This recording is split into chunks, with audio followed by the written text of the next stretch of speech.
Welcome to another episode of Comedy Wham Presents. With me, your host, Valerie, and sometime kitty co-hosts Miss Purrington and Mookie are actually here. We're not recording from the Fallout Theater podcast studio. We're recording from Cat Central. ComedyWham.com is your place to go for features about all Austin comedy. In addition to podcasts, Comedy Wham brings you articles, album reviews, show reviews, our advice column, our listing of festivals from across the country and the world. Our FPIA contest page is live as the contest is going on now. My articles for the Austin Chronicle, the BarbedWire.com, and the San Antonio Current about the Austin and Central Texas comedy scenes are there as well. And we're doing monthly show recommendations. Let us know what you think about those, and feel free to hit us up if you want us to talk about yours. Our most popular feature is our events page for live comedy shows in Austin, Houston, and DFW, where 100% of the entries you see come from comics and producers. Click the Submit a Show button from the top of the homepage or events page to fill out the survey to get your show listed. It's free and easy. Tag us on your Instagram stories and we'll share your show promo to our followers. We also offer paid promo pushes on Instagram.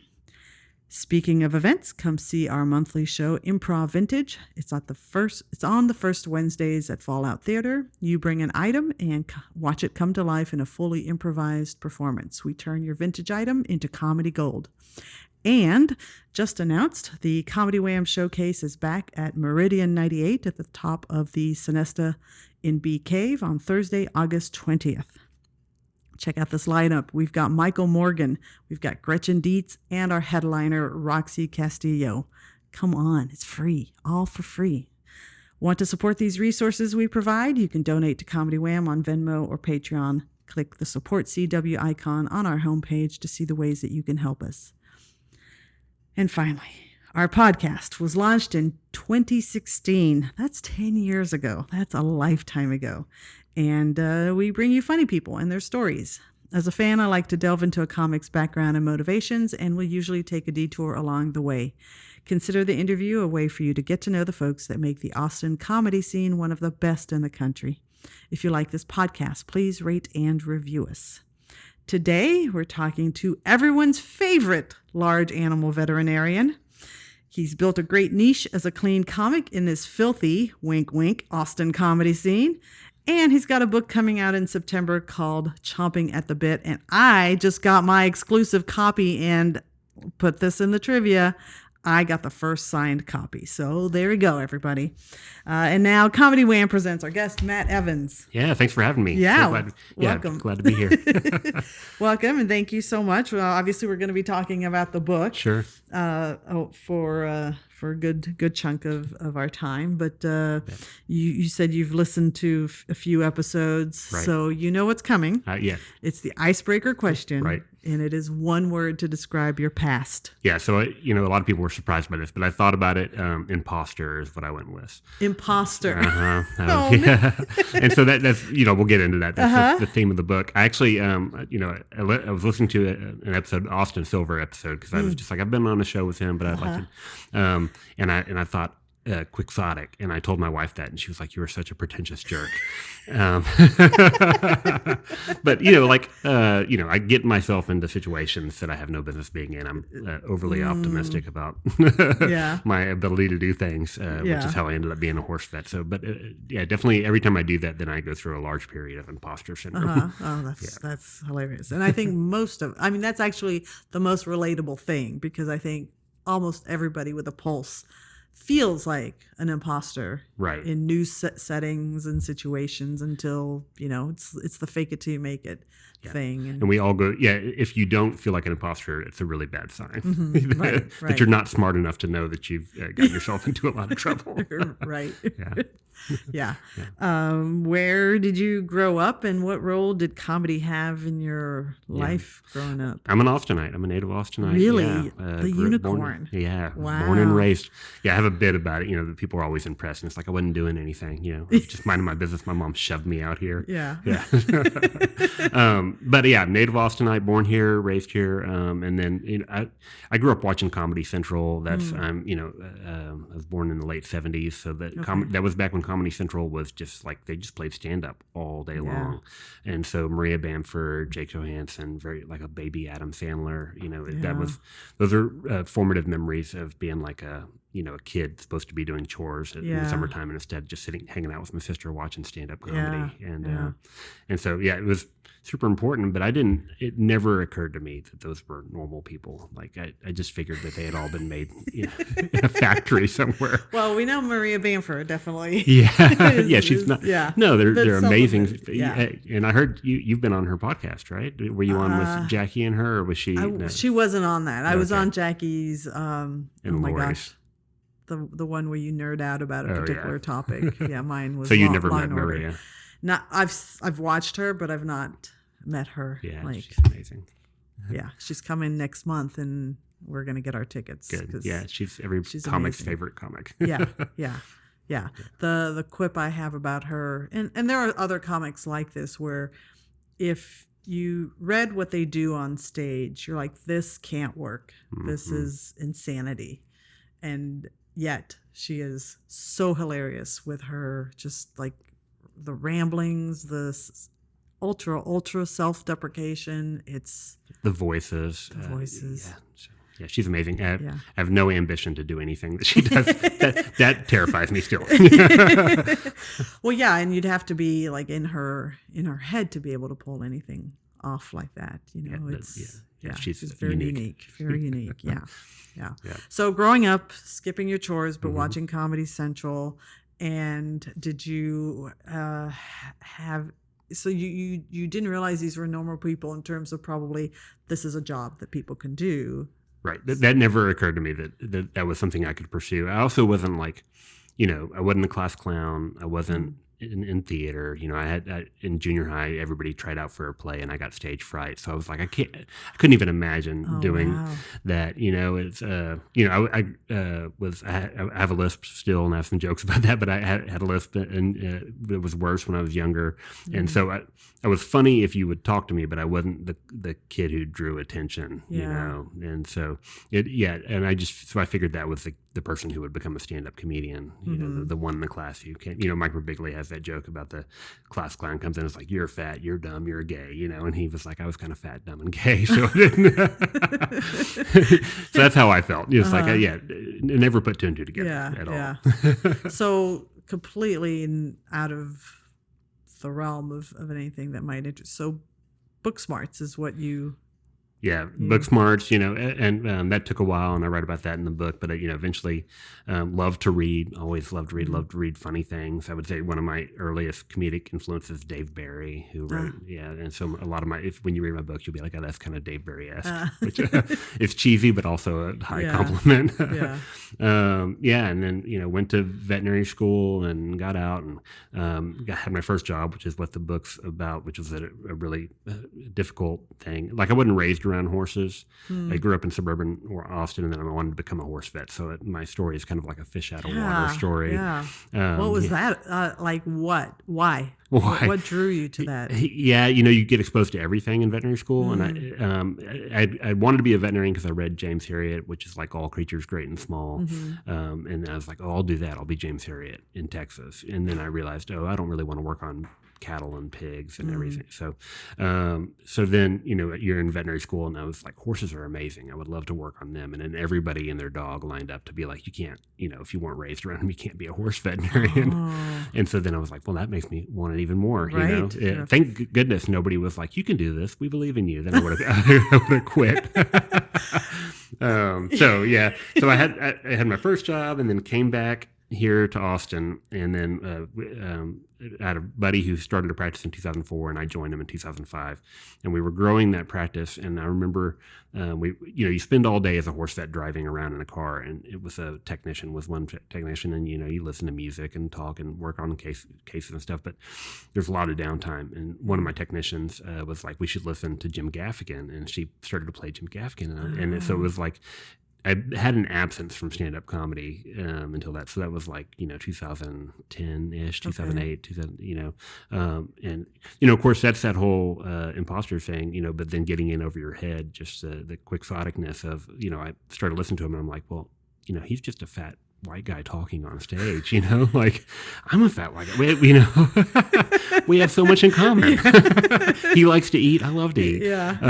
So I was like, so it started to click a little bit, but then I went to a church where the pastor, his son, was doing stand-up comedy, and it's actually Andrew Murphy, who was the funniest person. Yeah. Yes. And so he was in high school at the time, and we were on a church retreat, and they were like, the pastor's son, Murphy's son, is going to get up and do stand-up comedy. And I remember thinking, like, really? Like, it still was like the normal, even though I thought Jim Gaffigan was more approachable than Maria Bamford, it was like, I still didn't think that normal people did it. Yeah. So it blew my mind, and I remember being so nervous for him. He's like a high school senior, but everybody got up and he told jokes that were like the same kind of jokes I had thought of about the church. Like we had an awkward bathroom and he told a joke about that. And it was like, oh, I could have written those jokes, Yeah, so it really, seeing a high school senior on stage was like, me as, at that point, I'm 35 or whatever, 30. Yeah. It was like, oh, okay. Yeah, that's anybody hilarious. Can do this, right? Yeah, I mean, yeah. Now, he's really good. Yeah. He was really good even in high school and continued to get better and better and one funniest person in Austin. So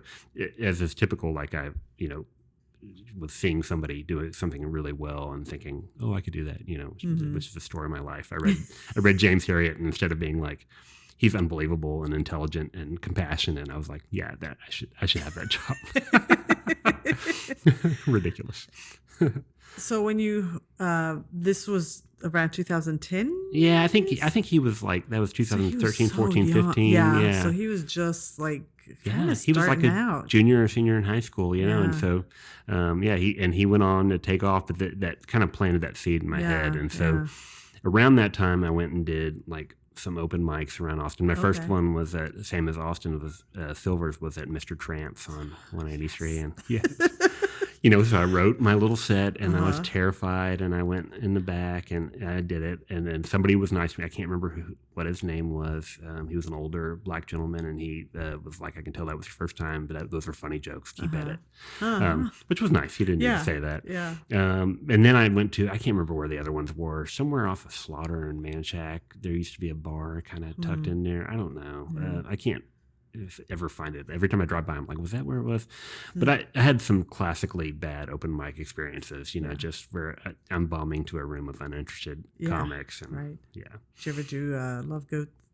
No. Where was that? So that was on the drag. Now it's where all the food trucks and the guy with a sign that says free weed. Okay. It's like right in that little area. That's like, in the pantheon of like classically bad open mics. Yeah. With Mr. Tramps' Love Goat. Yeah, I think I remember seeing Love Goat around, but I never made it over there to it. At the same time, I'm like starting an equine practice, and I'm, my wife and I are raising children. Our kids were born in like 07 and 10. And so it's like, and then, as a horse vet, you have a day job, but it's also a nighttime job. I was on call 50% of the time for most of my career. So like, you couldn't, or I could drive into town and do an open mic if I didn't mind being interrupted, but it was a lot of work to drive 45 minutes into town to get a page and have to drive back out, or even worse, not get a page and have to go up on an open mic and bomb. There were certainly times that I got interrupted and was like, thank God I don't have to do this, but I really wanted to do it, but I couldn't see how you got from open mic land to getting on good shows. It didn't make sense. It wasn't like I thought, well, if I do these, then I'll get noticed. Nobody, who's going to notice me? Nobody's even listening. So, and I realized that like being older and having a day job and all that, I was really separate from all the comedians. I saw they would come in, laugh at each other's jokes, and then go outside and smoke, and it was like, okay, they may make it all together, but I'm not. So I kind of tailed off doing it, and it was like, it was fun. I tried it, whatever. Yeah. But then I told we have a drug representative, a salesman in equine medicine, and he was putting on a big national meeting of all the horse vets. He was like, every horse vet's got some stories to tell. And so he's like, we're going to put on a show. It's going to be a fundraiser for our foundation. Everybody can tell their stories. And we were hanging out in the bar, and funny, and he's like, hey, we tell a story. And I was like, actually, I've tried stand-up comedy. I said, because I'd been drinking. I was like, idiot, and he's like, oh, we should have you do a set. And I said, yes. And which was crazy. So then I get there, it's like 300 people in the room. It's since gotten even bigger. Over 1,000 people come to it. We do it every year.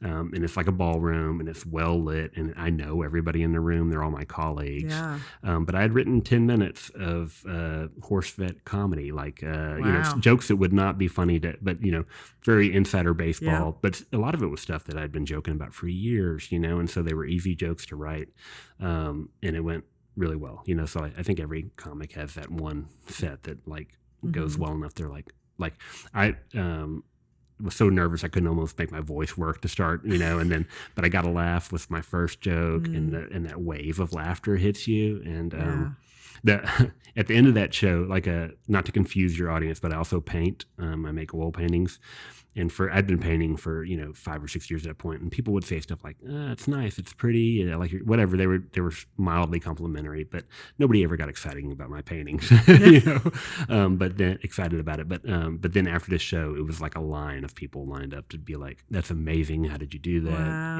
And it was like, "Oh, I want more of this." And also something told me like, "Oh, you're better at comedy than you are at painting." So, maybe that we'll see.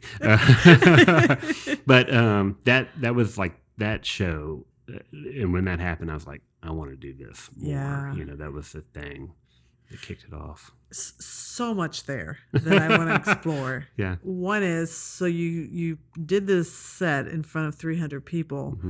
So your stage fright is gone? No, horrible. Yeah, like I remember being in the restroom beforehand and just my stomach hurt, and like I said, I could barely get my voice to go. And at one point, I forgot what I was supposed to say next, and I just admitted it and was like, I can't remember what I was going to say next, and that got a laugh, and I was like, okay, gosh darn it, yeah, that laugh hit me, and then I remembered, and also I thought, this is almost too easy, which is not how most of comedy works, but they were on my side, and I think because I got a laugh and immediately then because they're apprehensive for you to start being your colleagues are like, oh, he's about to make a fool of himself, but immediately I had him laughing, so then they were already like, he's funny, so just tell us more funny things. For anyone that's listening who is under the age of 30, right, they may not realize that you do get past age 30, and then there's a whole life to call on with material. And that is one of, my laments, is because I went through a period where I was doing stand-up myself, and I 100% relate. I'm the older person in the room. These people aren't interested in what I have to say, but what I have to say has to do with life. It's not just about the road, sex, drugs. It's about life and parenting and travel and whatever. It's work. Yeah. And it is so demoralizing at times to realize, well, I'm interested in doing this thing. I think there's something there for me, but I'm getting zero validation. I've got no one's listening to me. What am I doing this for? Until you hit that point where you realize, yeah, but you're unique. And once you figure that out and you find that audience, and anybody that can do the corporate gigs, I mean, that's not only is that like a well-paying thing, it's like people are generally genuinely interested in what you have to say, and when you're funny and you say it, it's so great. I mean, you can bring you bring a perspective and life experiences that, yes. And so if you have any listeners that are booking corporate gigs, please, yes, right. I'm available. I'll go right now. And being able to work clean, and you used to have, like you said, I have so much more to say. The experience of becoming a horse veterinarian, the experience of being a small business owner, a husband, a father. I just bring a lot of those things to it, and which is good because nobody wants to hear me talk about the time I got drunk or whatever, or having sex with my wife. They're like, no, thank you, please, and I'm like, good, that's not what we're doing. Yeah, because the audience is not all of that. The audience comes with a variety of backgrounds and experiences, and somebody might have brought their mom, and it's generally a wide age range that might be represented in your audience. So why are you talking about the one thing that only a few people are interested in? It's because that's a lot of them, that's their experience. It's sex and drugs, and then they get good enough, and then it's airline travel. Yes. Yes. Yes. So, that's for anybody that is curious, like my formula for inviting a guest is I want you to at least have a few years under your belt, because if you never grow past those general topics and just those newbie, not mistakes, but like just those newbie learning wheels of being a brand new stand-up comic, then you're not going to be as interesting to talk to. And the audience isn't. Right. It's much more, I think, rewarding for a listener to hear about, I remember when I did, a set about this and it was terrible. And then I realized, if I tried just talking about, something that was going on in my real life that was not about those topics, then more people would relate to it. And hopefully some of your listeners, if they're thinking of doing stand-up, like there is a path to do it, later in life, or, it definitely, started as not almost as a hobby for me. It was something I did in my spare time for fun. I really enjoyed writing jokes, and but that's a great way to start it. And there's room for that. And who knows what, I don't know what would have happened if I hadn't got that break and run my mouth to that guy, but everybody gets little, things happen. Those doors open eventually, one way or another. So what happened after that, like, high experience? Then I came back to Austin. You came back to Mr. Tramps, or whatever. Whichever. I was thinking. I was trying to remember like the bad open mics. Not to pick on them, but like South Park Meadows. And I remember I saw, I was at South Park Meadows working on my whatever dumb joke I was working on, and I saw Casey Rocket. And I was like, this person is out of his mind. He crab ran all the way across the street. And even then, though, it was like, that's fun, but then I hadn't, I knew he was getting bigger and bigger. And then I saw him at Moon Tower on, the Sklar brothers do that Tag It. The Tag It. Huh? Oh, my God. How did they deal with that? Oh, my gosh. It did. They were entertained. Those guys are, how quick their brains work that they can watch it and tag jokes, and they're hilarious. Like, it's magic to me. They're so, I'm fascinated by them. But my sister and I, we go to Moon Tower, and, still watching comedy together all these years later. And she was like, he's out of his mind, but it's perfect. Like he spins on his heel and hits a punchline, and it's like he's just, he's really entertaining. It's kind of in that class of, on paper it makes no sense. Right. But when you see it, you're like, this is brilliant. Yeah, brilliant. But it just made me think of, like, even if the open mic was terrible and most of it was just like somebody hate yelling at the crowd or whatever, like occasionally you would get to see Casey Rocket when he's just a little baby comic. That's so much fun. Yeah. So I did those, but still it was the same thought. So every year I would get to do the big equine practitioners meeting. So I would write a new 10 minutes for that. And it was kind of like my, thing. I worked really hard at it and was excited about it. And every, the other horse vets would get excited about it too. So they would start to know, like, I'm the horse vet comic. People would run into me and be like, oh, I saw you on stage. You're really amazing. Funny, which was fun. Which I loved. And so then that went on 2019 and then the pandemic happened. And so, I write everything out. I handwrite my comedy in pencil, but I was enjoying that process of writing, and then comedy stopped. And then my wife will pick on me again about the pretension of this, but I was at the airport on the way to that convention, actually, and I picked up, in 2019, I picked up a book of short stories by Tom Hanks. And I think it's like called Uncommon Type. And here's how obnoxious I am. I'm like, well, if Tom Hanks can write,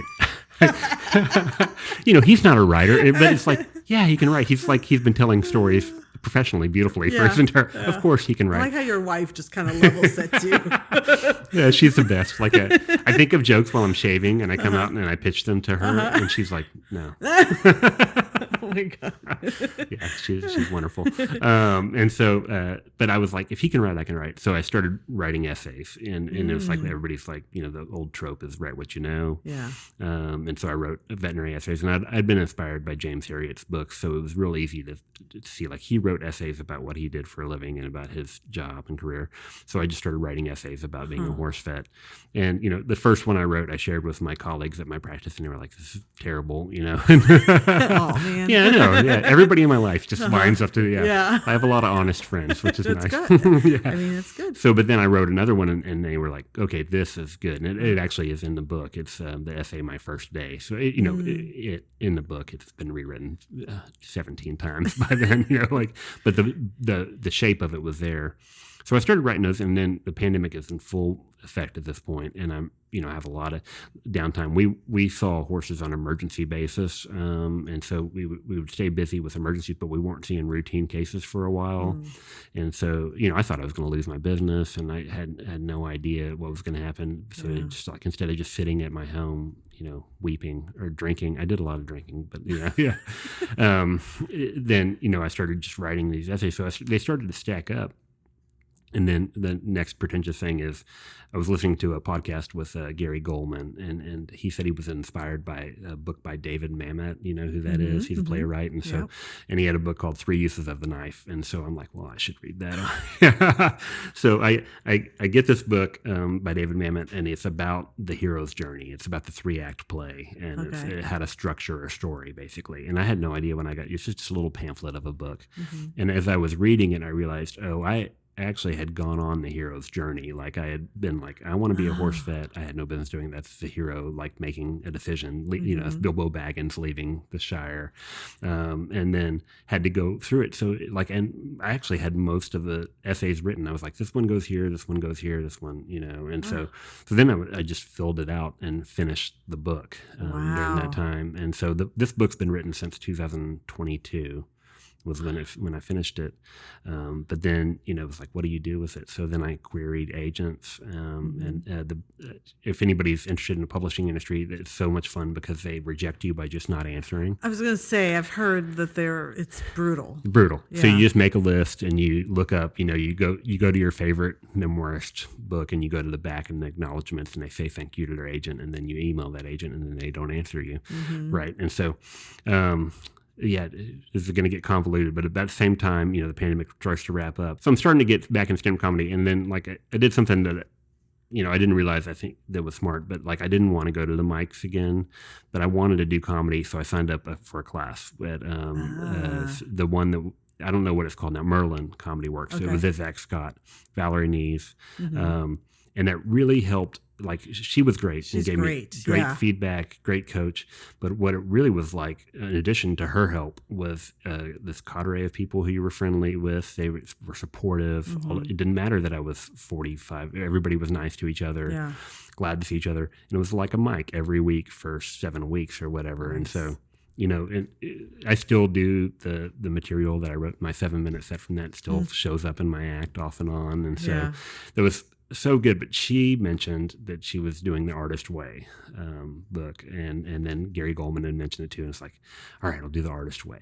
So I started doing the Artist Way, and if your listeners aren't familiar with that, that it's a little bit on the spiritual side. So but the idea that there is a creator that wants you to create, and if you start doing the work, then they'll open the door. So I'm like, all right, I got this book, what am I supposed to do? So I got the idea I would start working on fiction. So I started writing a story that's kind of like a veterinarian who can hear animals talk, but he's unwittingly wrapped up in a spy conspiracy. So it's like Dr. Dolittle meets Spies Like Us. Amazing. Yeah, so it's not ready for market yet, but so I started working on that, and then I run into this opportunity to go to New York where you can pitch your book to agents. Oh. And so it's a conference. You have to pay to go, Sure. that kind of thing. But and then the agents tell you they can't just ignore you. They sit right in front of you and they say, I won't buy your book because you're ugly or whatever, they say.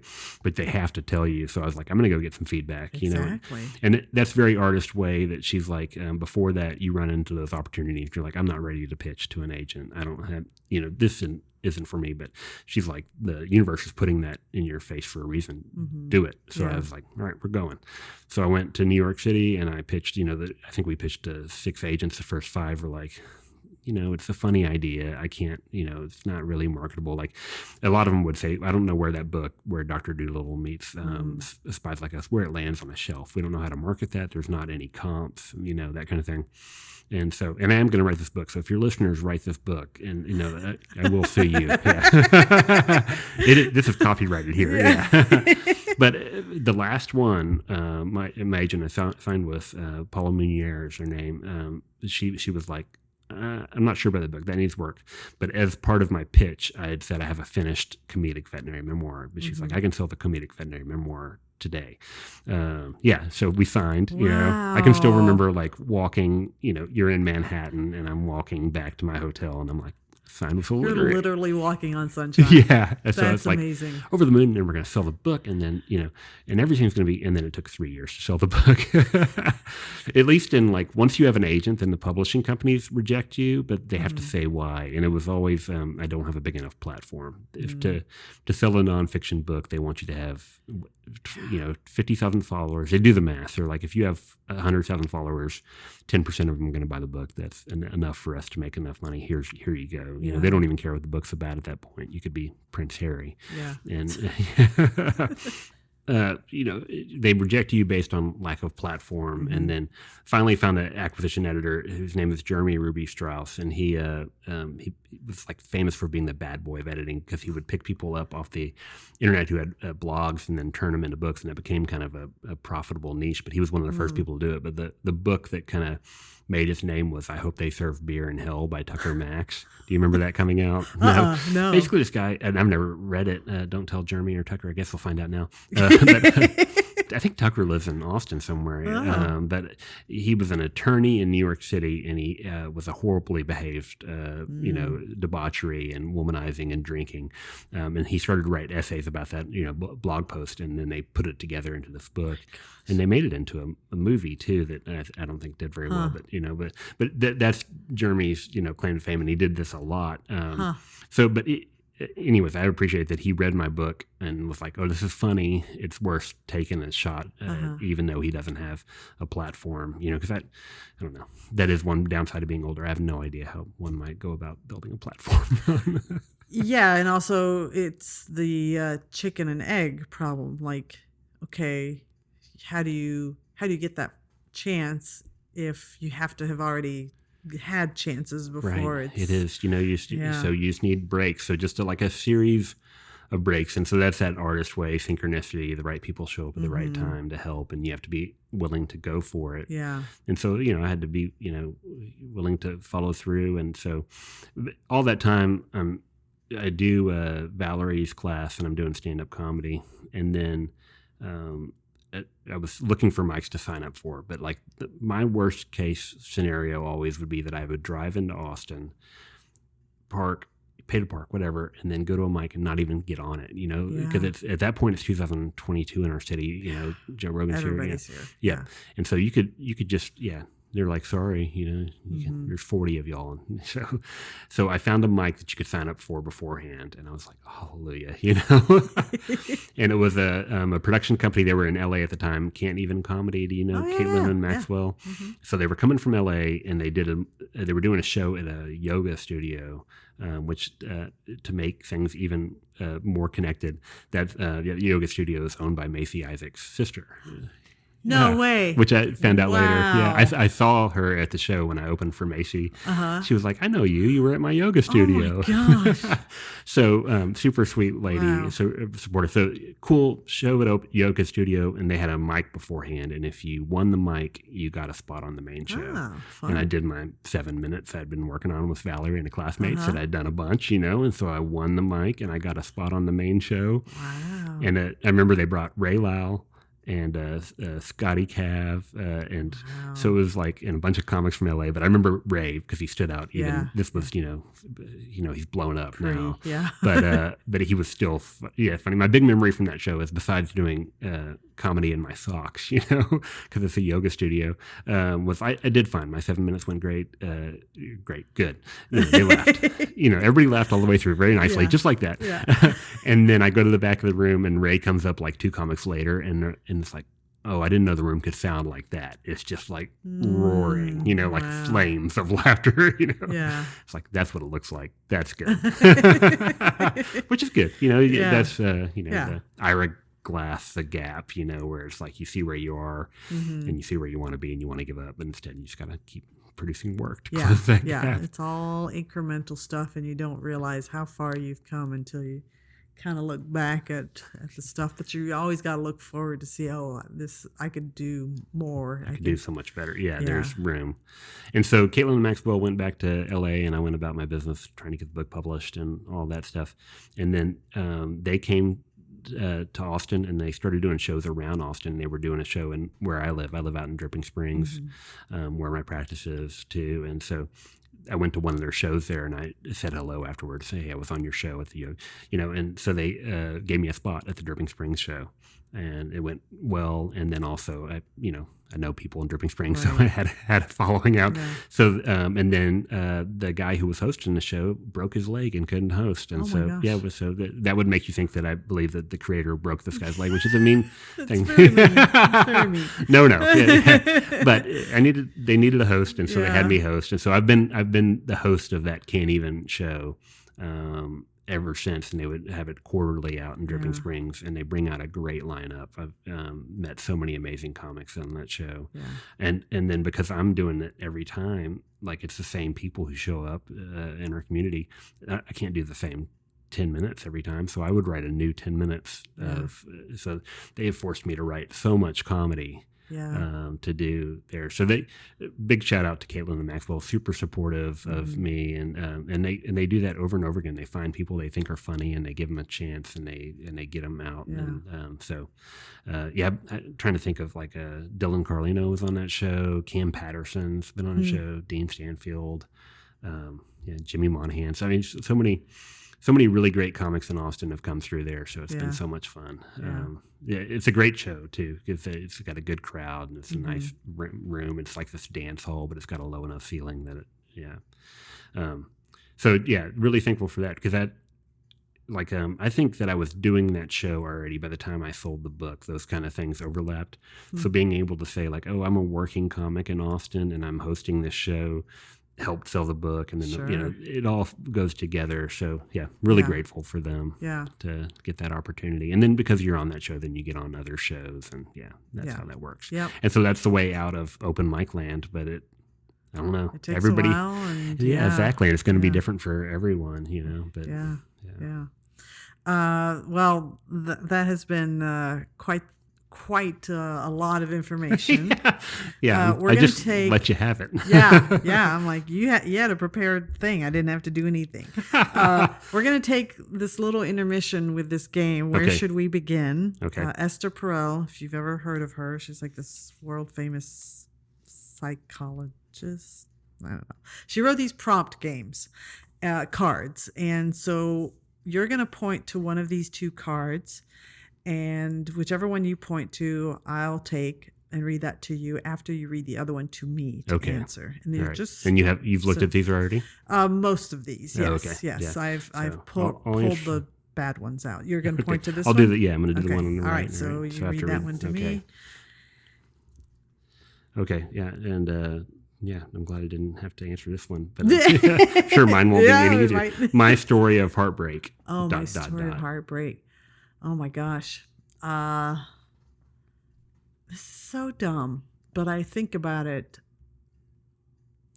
on a semi-regular basis, which is weird and kind of dumb because I got a boyfriend, I've done the married and divorced thing, so I had, loves in my life. But when I was in my 20s, so you're a veterinarian, I'm an actuary. So most of my 20s was spent studying for actuarial exams. And I had met this guy, and I literally thought I had just met the love of my life. And he was in the military, and he was stationed up in Killeen, and he kept calling, which I very much wanted that to happen, but he kept asking when could he see me again, and I had to tell him, I have an exam in a week. I can't right now because all of my downtime is spent studying. Be patient.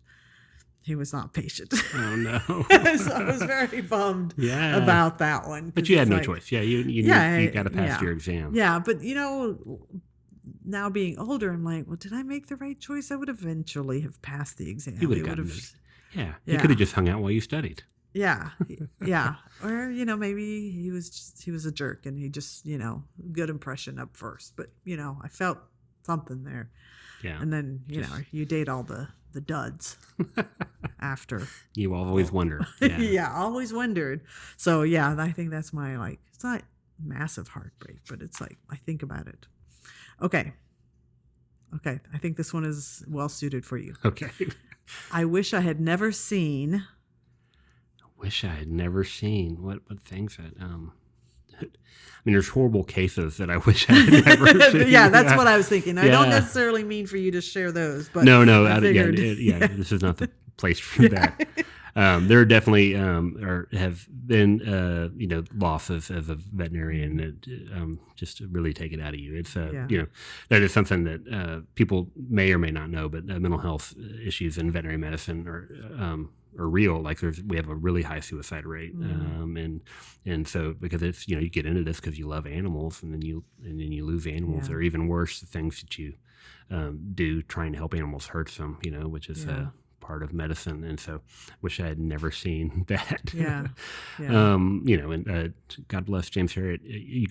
I would go back and read his books now, and he did a really good job describing those feelings. But when you're 12, 14, he hands you that information, you have nothing to do with it, and you're like, oh, sure, but then it happens to you.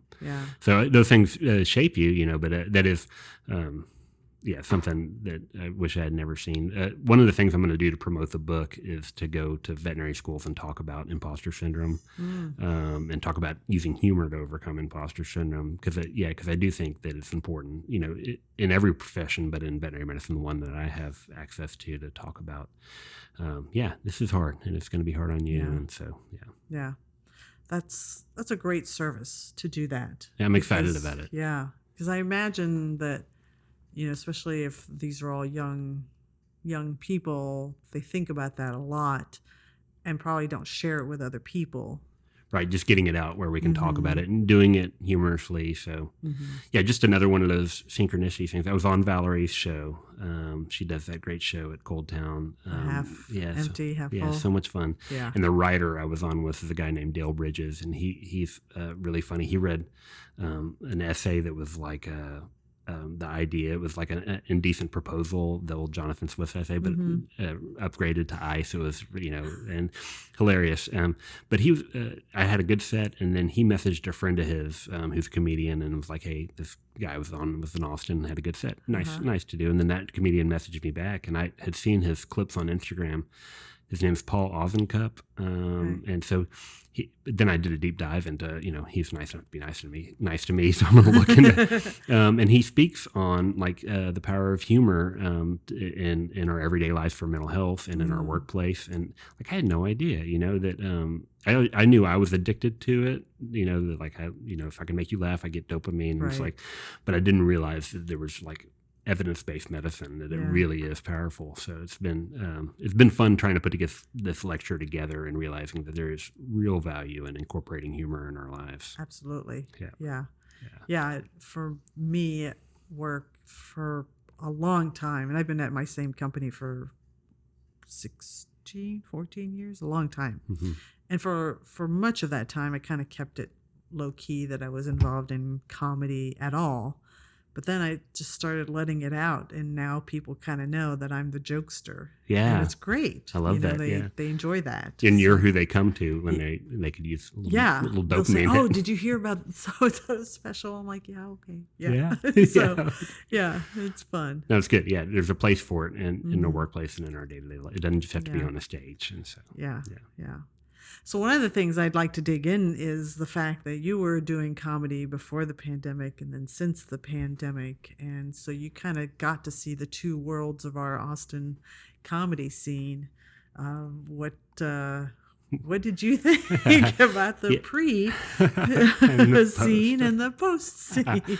I wasn't, the caveat is that I went on showcases and paid shows beforehand, so I was just kind of mucking about, definitely, and not doing a great job of it in the open mic scene. So it was easier to get on a mic. I felt like, you would see a lot of the same people over time, so like it was a much tighter scene. You were like, okay, it's these 30 people or whatever, so you would see them all the time. Whereas it just exploded afterwards, where like there's, it's hard to get on a mic like we talked about, but then also there's just really good people come from their city, like JJ Curry's from Tampa, and they come here to make it. Yeah, I mean, I would ask every comic who would be on that Can't Even show and Dripping, nobody wants to talk to the middle-aged bald guy, So I'm like, tell me where you're from, And so very few of them were Austinites. I think, Simply Courtney was like, I'm from Austin. And it's like, I can't remember really anybody else.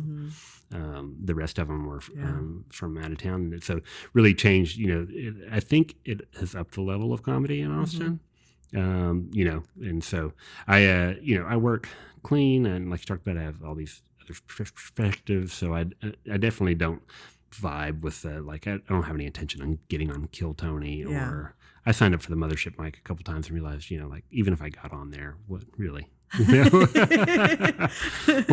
would you do on there? So, doesn't mean I don't, like a lot of people who work there all the time, I'm big fans of, I've done a bunch of shows with Roderick McDaniel, and he's hilarious and the nicest guy in town, and he shuts down the Mothership all the time. So there's definitely crossover. I think it's mostly good, right? Yeah. Don't you think? I mean, I do think it's elevated for better or worse. I think there's, it definitely started out as it's a division in the scene, and I think it's maybe softened up a little bit, but I mean, there's still some old guard comics that are very vehemently against this new, the whole Mothership and the bro thing, and there's definitely some flaws there, but I'm the same way. Like I very much want to talk to the comics that are performing there, the door team. Right. I've talked to a handful of them already on the podcast. I have no problems talking to them because it's important for people to hear their perspective too. If they're going to be kind of trash talked about, it's like, are you really justified in your trash talk? Right. Yeah. Why be mad at them? Like I'm going to sneeze, I think. Oh, no, I'm not. Just saying it took the power away. It's ridiculous to be angry at them for seeing that there's an opportunity here and coming for it. Exactly. Now, it's a great apprenticeship program for them. Absolutely. I mean, why wouldn't you? And as much as I really don't care for Tony Hinchcliffe. Just, like, one of the reasons I've not gone to the show is like, I don't think I could be nice for that. And I know he'd be mean to me. Exactly. But he gives people opportunities, and so and so you see that people get their chance on Kill Tony, and then and then they grow from there. One of my favorite people to do comedy with in town now is Donna Lee. Have you had her on your show? I have not, but I've seen her. She's wonderful. Yeah. But when she got on Kill Tony, that kind of restarted. She had been doing comedy on a really high level, and then raised a family, and then came back to kick it off, and that kicked off. So it's like, it's a good opportunity, for so the pros and cons of all that, for sure. Of everything, right? Yeah, that's right. Everything has a pro and con. Yeah, at almost 50-ish, like. You were probably raised on this too, but at least once a day, my stupid brain plays the Facts of Life theme song. Yes. You take the good, you take the bad, you take it all. There you have the facts of life. And I'm like, thank you, brain. Yeah, I do. That is, yeah. Yeah. Oh my gosh. The start of the George Clooney infatuation. Yeah. Such a good show, I think. I haven't watched it. I'm sure it's a terrible show. Yeah. So working clean, was that a conscious decision for you, or is that just something that you found more natural? I think more natural, like definitely, my wife and I don't want to talk about our sex lives on stage. And then, and also, like, I will curse in my day-to-day life, but I can keep it clean because I'm, in front of clients and in a professional. So I know how to turn that off. And I think I nerded out big time when I got into comedy. Like I said, I've listened to a bajillion podcasts and read a ton of books. And so I think I caught on that if you could work clean, you had more opportunities than dirty. And so, and I really didn't have anything that I wanted to say that was dirty. It wasn't like it was holding me back. I think the hold back I get is that missing out on easy money of this, like the punchline that's just the F word. That's just, because it's a great word, it's like, it's got all the noises, and you can just, we went and saw Tom Segura at the Paramount, and he's filthy a lot of the times, but sometimes he can just tell a regular story. But he just came out onto the stage and slapped the stool and yelled "fuck," and the whole place erupted, and I did too, and it was just wonderful. And it's like, yeah, and I don't know if I don't have any of that, whatever he has going on, but it still was like, that's funny, and I don't have that. Yeah. So, but yeah, I think the choice is just to, I mostly, want to tell stories, and there's just not a need to have any. Yeah. So if I was only going to say the F word 3 times in a set, just skip it, yeah. So there's no point. I don't know. I think clean definitely gives you way more opportunities because, again, the elusive. I don't know if it's elusive, but the corporate gigs. Right. Yeah. Corporate and ask that of you. Yeah, and you can work in churches. Not that that's my. I don't want to be the next John Chris or anything. Yeah, but if those are good gigs, those are great gigs. Yeah, God's got money. Sure. I don't know if you noticed, but he's doing all right. Yeah. Caleb Elliott. I'm sure you've worked with him, and he worked a lot with John. Right. Yeah. Good audiences. Great rooms. Good pay, and.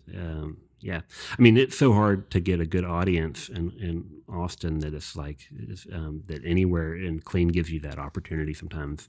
I've done a lot of charity shows and things like that that get people out that support that charity, and then you get 100 people in a room when you wouldn't otherwise. So. Right. Yeah, I think lots of doors for it to open up. And, I've got 2 teenage daughters, and they know that I'm not a perfect individual. But I want them to be proud of what I do on stage and not embarrassed to share it with their friends. And That's compared to me when I was in my little stand-up phase, like, I was not clean. And I'm like, I'm never going to have my son come watch my show. And I think he never has. He's seen my improv show, which is, easier to be clean for, but my stand-up. Yeah, my daughters have, they could come see any show that they could see me. Maybe not everybody. Yeah, maybe not everyone. Yeah, exactly. Yeah, but I remember the first time they saw me, I was opening. There's a music festival down in Wembley at Fisher Store, and so I was got to open for Eliza Gilkinson. So much fun, and I brought my daughters, and their faces, like, they were so nervous for me. I was like, calm down, it's gonna be probably gonna be okay. Yeah. Has anybody ever come up to you after a show and said, I didn't realize you were clean. You're so funny. And how do you react to that? Like, is that a compliment to you, or is that just kind of like, it's I'm good. Right. Yeah. Just say I'm funny. Yeah. Why the disclaimer? Yeah. That's above. It's above. You're just so brave to get up there. That's the most painful thing that anybody ever says to me. It's like, oh, that didn't go well in your mind then. Okay. But it's not. Yeah. I don't want to just be the clean comic. I want to be funny. I'm trying really hard. Yeah. So with the book coming out, you've got some events, because the official launch is in September. Yeah, September 8th is when the pub date. And this is coming out It's actually coming out next week. So perfect. Yeah. So everybody, please get on Amazon and buy a copy. Pre-sales apparently are what makes everything's got a deal. But if you get enough pre-sales, and Amazon thinks you're important, and then they promote the book more, so then there's like a buy 3 copies, and and then you can give them away. They make a good gift or like a good doorstop. Kind of. Yeah, they're perfect. So it's coming out September 8th, and then I'm super excited. I have 2 shows. One of them is in Dripping Springs, so if people live out there, so hopefully a lot of my clients and everybody I know in Dripping Springs will come to this. But that's with Can't Even Comedy with Caitlin and Maxwell, and I'm going to do like a 30-minute set and then do a signing afterwards. So I'm super excited about that. Caitlin will host, and she's big energy. She's a lot of fun. Yeah, she's not clean. Yeah, she's not. And then also, I'm very excited about this. I pitched to a lot of bookstores in town, but my favorite bookstore in town is First Flight Books over off of Speedway in Hyde Park. Okay. It's a beautiful bookstore. They have a coffee shop and a bar, but it's a great patio. It's just a vibe. So, and they were excited about it. So I'm going to do a show with Sarah Massive at the Pupa. She hosts. That's my favorite show in town, by the way. Okay. You don't know the Pupa? No. It's at East Austin Comedy, and so it's like if the Moth is like the NPR storytelling, so this is a little miniature version of it. So she picks a topic, and then you write an 8-minute story that she's like. It doesn't have to be funny, but of course I try to make every story. So I've been on it 3 times, and so I love that. So we're going to do a special event of the Pupa at First Light, and so that'll be fun. That's on September 9th, and I think that's going to be a free show. So if people in Austin want to come to that, I recommend that show so much. East Austin. I've only done 1 regular set there, and I just don't. It went okay. It was fine. I don't think I was their vibe, and so sometimes it wasn't a bomb, but it wasn't my. But the Pupa, every time I do it, it's like a smart crowd. It's a literary crowd, so they're really paying attention. They're really into it, and that room is perfect for that. It's like it's so good. So it's such a good show. Yeah. Bless you. So when the book comes out, are you? So you have your superhero story kind of in your back pocket that you might develop. Yeah. Do you think you're gonna want to more eagerly write another book, or just kind of settle back into I'm a stand-up? I mean, Yeah. I'm actually taking a sabbatical from practicing medicine for a little while, and I'm going to go promote this book. And so the vet school speaking tour, I hope to speak at every vet school in the U.S. and then maybe even some in Canada. I've got a contact up there who's written a book at the same time, so we're going to do a shared promo. Yeah.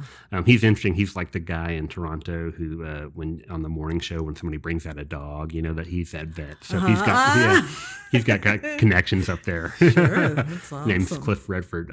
So he's a super nice guy, and so I'm going to do that. And then one thing I've really been wrestling with is I'm not known enough in the stand-up world, and I don't have the connections to get booked in clubs if I go. That's not happening. But I think I'm just gonna bite the bullet and make my own way. Like when I go to a town, try to find some place to rent out a room and do a show, and try to maybe do a free show, give some books away, get people in, so I can be doing stand-up everywhere I go. Right. So I'm working on the second volume of this. James Herriot wrote 4, and so I don't know if I'll write 4, but I guess I probably will. If You just put it out there. Exactly. So I'm working on that. Writing a screenplay based on this. They made his into a TV show. Why not? Yeah.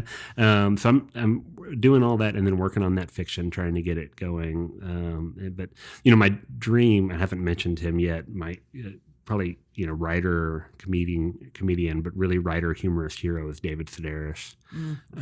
And so like the very first time I went and saw him, he just reads his stories to the crowd. He uses that he's selling one book and he's writing the next while he's doing it. And I don't want to read like he does, but if I could go somewhere and people have already read this book and they kind of know who I am and they want to hear me do comedy, which is a different audience than just like, a showcase where like prove it, Yeah. If I could go do that, and I don't need, David Sedaris does Bass Concert Hall. I don't Yeah. need that.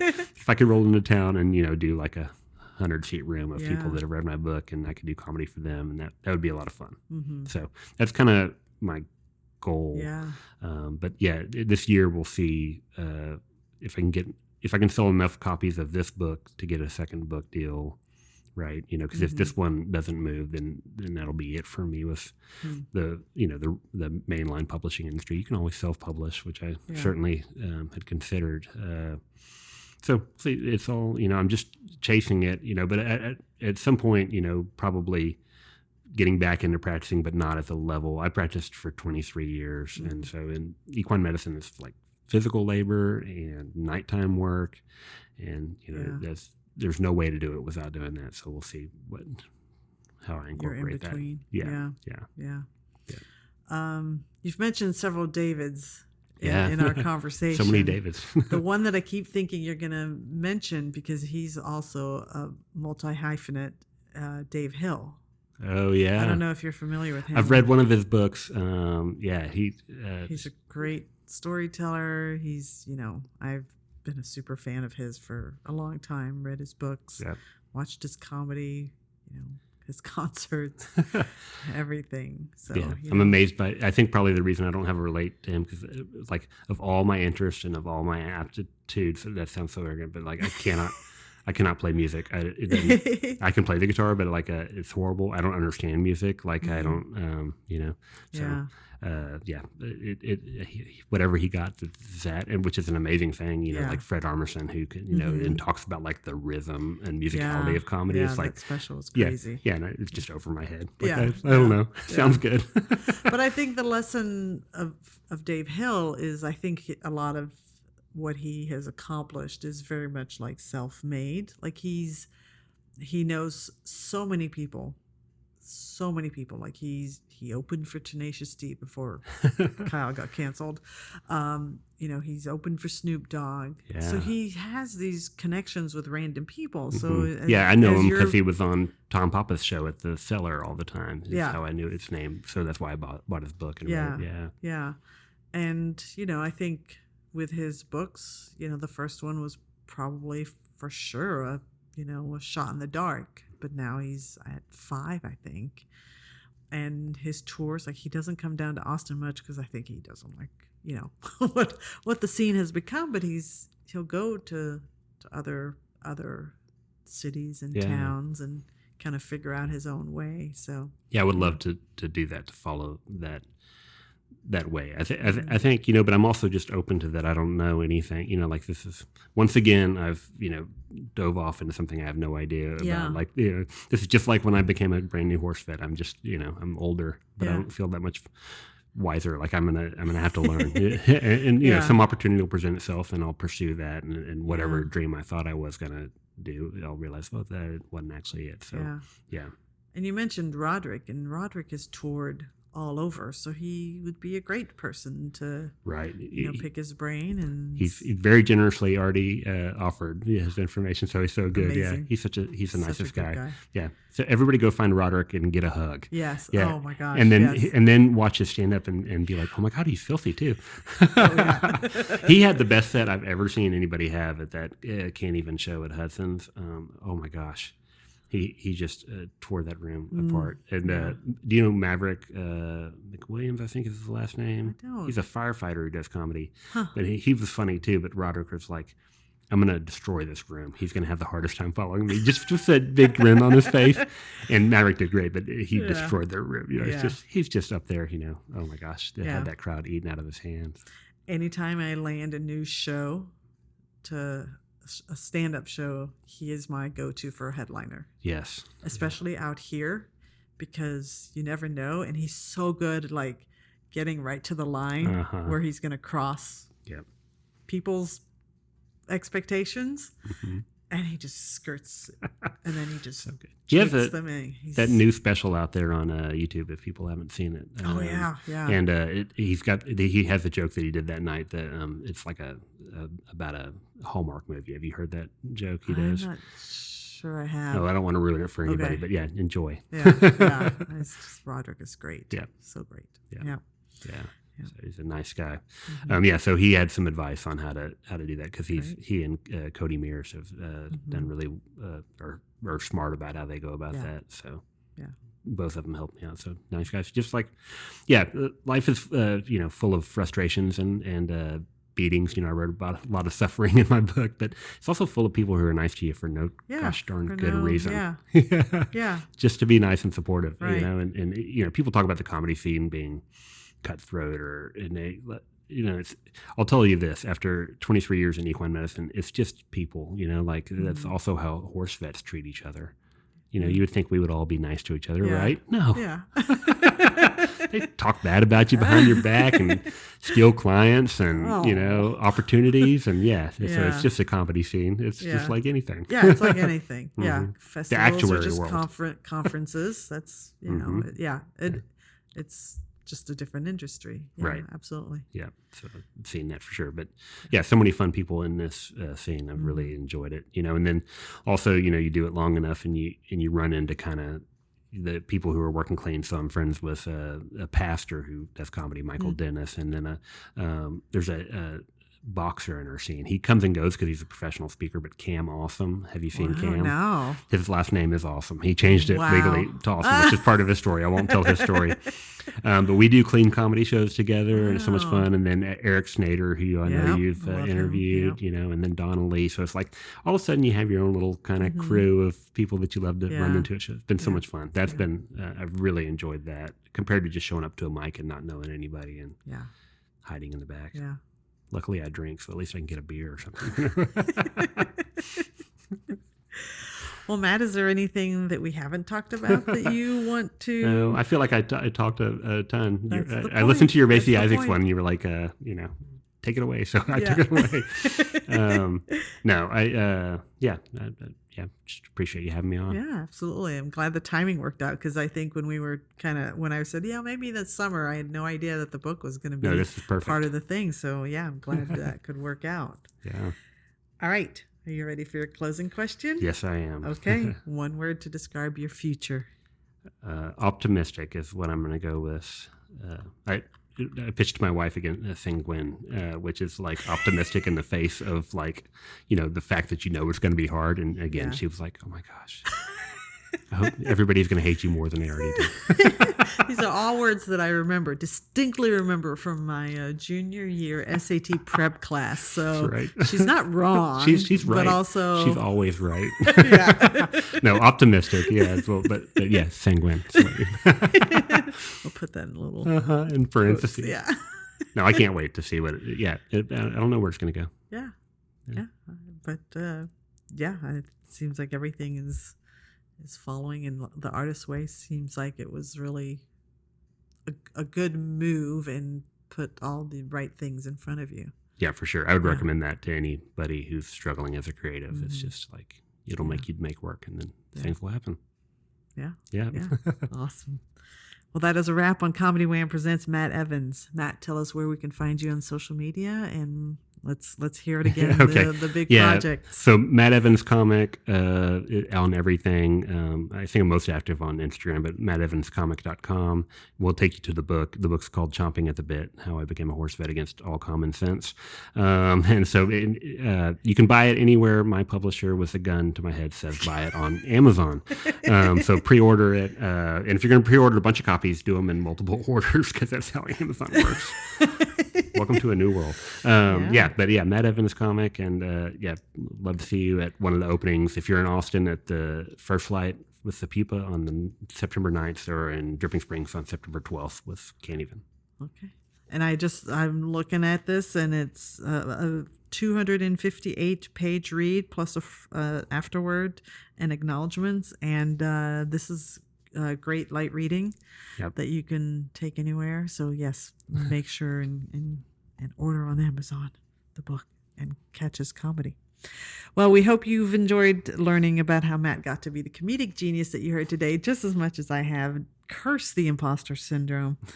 This has been Comedy Wham Presents Matt Evans. I'm Valerie, and that's been funny. Thank you, Matt. Thank you.